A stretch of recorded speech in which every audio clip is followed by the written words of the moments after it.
Guys, tikman natin tong Japanese food na patok ngayon sa mga vloggers na nagpupunta ng Japan.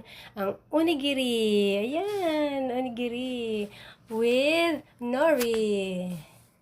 Since Holy Week pa rin ngayon, so naka no meat fasting pa rin tayo. Kaya ang ating tinikman ay tuna flavor.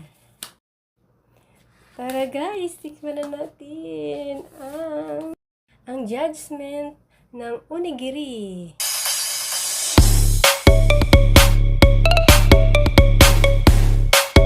Ang lambot. Ay, yung tuna hindi masyadong halata. Paramdam lang ng tuna.